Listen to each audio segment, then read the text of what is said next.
Hello. I saw something on, I think it was Facebook. It was one of those little posters that people put up, a little banner with words on it, and I can't remember exactly what the words said, but the gist of it was, if you don't like, no, it was about the Christian double standard. The Christian double standard where the Christian wants to tell you you're going to hell, but they get upset if you tell them that their beliefs aren't real, or they don't believe, you don't believe what they believe. They get upset. So I agree. It's like this major double standard. So then I was thinking it's funny because if we're to believe that Jesus Christ actually walked around the earth, which there's no evidence for it, but let's just say that he did, and let's just say that he was the only Son of God, unlike all the other only sons of God that came before him. And he came basically and said, okay, everything that you heard from all the other false saviors that came before me is bogus, and I'm here to tell you the real message. And so he goes up on, the mountain, Sermon of the Mount, and he says that you should do unto others what you would have others do unto you, or whatever. Basically, he repeats a very primitive pagan law that's been around in some form or other from every religion that ever existed. But we needed God to send his only Son to come down to tell us, ignore everything that everybody else said. I'm going to say the same thing to you now. Pretend it was my words and not Mithra's words or any other of the sun gods that came before me that said the same thing. Anyway, I know I'm kind of digressing just a little bit, but the point is, okay, so let's just imagine that the do unto others as ye would have others do unto you teaching is an original Christian one. And let's imagine for just a moment that those are actually Jesus' words and not the words of some other sun god, plural gods, who came before Jesus, who, assuming Jesus actually walked the earth. Okay. So, okay, Christians, the whole idea of walking the walk is to, you're trying to emulate Christ. You're trying to, okay, so Christ is saying, do unto others. Okay, this is coming from Jesus, and it's his original thing. He's just making it up right now. Very important that he came down from heaven to tell us this thing that's never been told before by any other God, man walking around.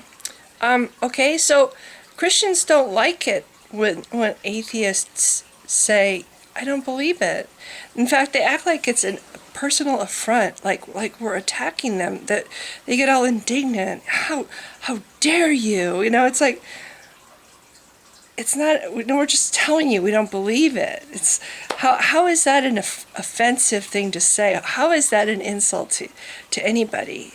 If, like I said in another video, the talking tree thing out in the front, if I don't believe my tree up front doesn't talk because I can't hear it talking, does that offend somebody who is telling me that the tree can talk?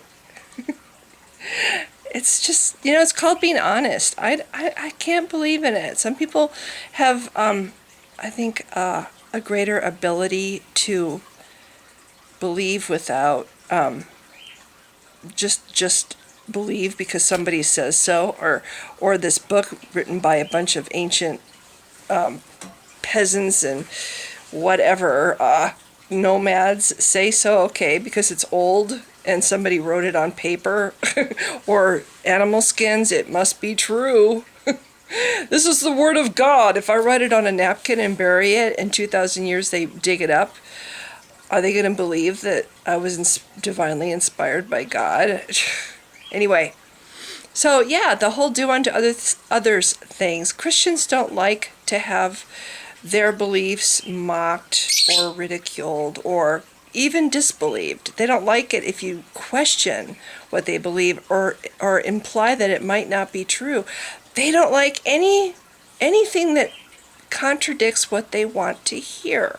And they get upset. I have lost Facebook friends because I have said I don't believe. And it really annoys me when people talk about stuff like it's a given. And it's like, no, it's not a given because none of this has been proved. Okay, they don't like that. But yet they can turn around and they can tell an atheist or fill in blank, anybody who doesn't believe what they believe, you're wrong and you're going to hell. You know, that's like the biggest insult there is. That's not only insulting, it's basically saying that you deserve to suffer for eternity because you don't believe what I do. And that's the thing that I have. People, I don't think human beings can fully grasp what eternity is. You know, forever. We have these little tiny finite minds. I personally think it would be a living hell to live forever in whatever place you end up. Okay, if heaven, I used to think that maybe heaven and outer space occupied the same, you know, they were the same, just different dimensions of the same thing, because space goes on forever, and supposedly so does heaven. So you can't have two things that go on forever in the same place unless they're on different dimensions. This is what I used to think when I was a Christian. Okay, and I thought, you know, if heaven were in fact a way that you could roam the universe as like a spirit and check out other planets and see supernovas and you know, I mean, I thought that would be really cool if after you die, if rather than just singing up there in heaven, surrounded by other believers, you know, and angels and worshiping God day in and day out, except they wouldn't have days, but you know, forever and ever and ever, how incredibly boring. That doesn't sound like something, even if it wasn't like that, and there was a variety of events and things you can do. After a while, I don't think I'd want to keep existing. I mean, the whole reason for existing is to overcome challenges and obstacles and get through the tough times and learn from them and grow. It's a journey. It's you know, bad things happen and they make the good things seem even better. Heaven is going to be this place where there's just everything's good and no bad happens because it's heaven and there's no challenges, not, you know, no life or death struggles, no striving to achieve a goal. I mean, you're in heaven. I think that would be the most incredibly boring kind of existence. Hell would be boring too, but I think at least hell would be a little bit more interesting than heaven. At least in hell you're suffering and you're in agony forever and ever and ever, and maybe there's always the hope dangling out of reach that maybe there'll be something, a little bit of a little break in the agony, you know, something to hope for. Anyway, I don't believe in either of these places anymore, but when I was a Christian, I had all these goofy ideas. Point is, I don't think any human being can comprehend heaven, and I don't think I'd want to live forever. But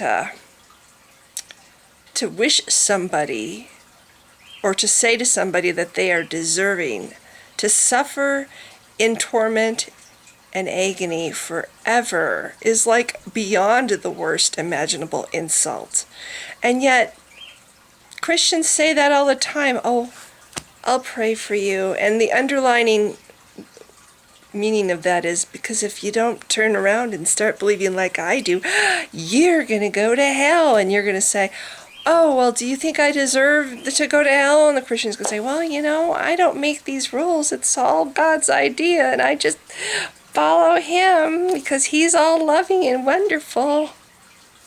I'm sorry, but you know, the more I think about Christianity now that I'm not a Christian and I don't see all the little things that they want you to see, I see other things too and other implications. It's like, it's not a very nice religion. And these nice people, these well-meaning people believe in a God and say, oh, you know, I don't make the rules, but but God says it. If you don't believe in him and you don't love him back, you're going to deserve to suffer in agony and torment forever. Oh, but while you're doing that, I'll be up there praising him and telling him what a great guy is. Yeah, because I'm such a loving person. All the loving people are going to go to heaven, and they'll be sitting around praising God while God is tormenting all of you people who couldn't quite believe for whatever reason. Yeah, tell me that makes any sense. So anyway, do unto others as you would like others do unto you. Christians, next time you're talking to an atheist or anybody who doesn't believe what you believe, think about how you feel when somebody challenges your beliefs and implies to you that you're wrong.